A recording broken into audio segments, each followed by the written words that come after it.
13. maijā starptautiskā projekta Jaunieši par demokrātiju ietvaros Rīgas 93. vidusskolas skolēni piedalījās diskusijā cilvēktiesības.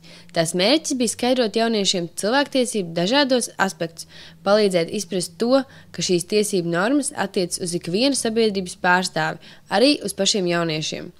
Viņi tika informēti par to, kas jāievēro attiecībā pret citu cilvēku brīvību. Es uzskatu, ka šī diskusija ir ļoti aktuāla, tāpēc, ka mēs mūsdienā un katru dienu mēs saskaramies ar tiesībām, cilvēku tiesībām un vārda brīvību, un arī visi gan arī pielieto internetu, komentē kaut kādas ziņas rakstus, un tāpēc ir jāzina, kādas tev ir iespējas un cik tālu tu vari iet un rakstīt tos komentārus.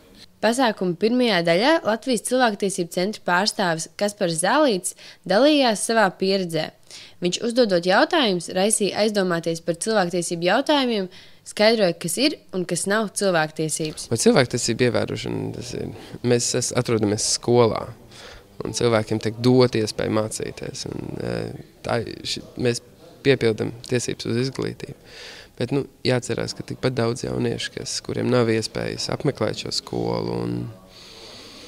Latvijā ir ļoti daudz piemēru, ļoti daudz pozitīvu piemēru un tikpat daudz arī negatīvu piemēru. Savukārt interneta portāla Apollo attīstības nodaļas vadītājs Artis Āre uzrunāja jauniešus, informējot par internetā bieži sastopamajiem cilvēktiesību pārkāpumiem, kurus cilvēki ļaunprātīgi nodara viens otram.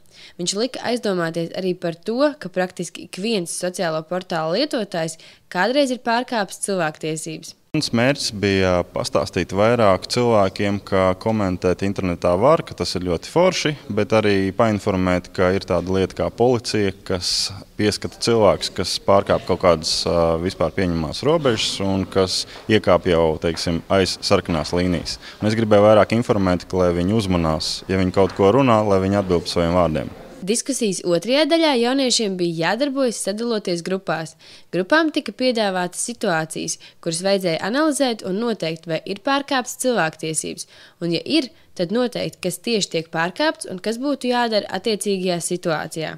Jaunieši grupās aktīvi diskutēja un analizēja situācijas. Savukārt eksperti palīdzēja rast īsto risinājumu, velkot paralēlus ar reālo dzīvi.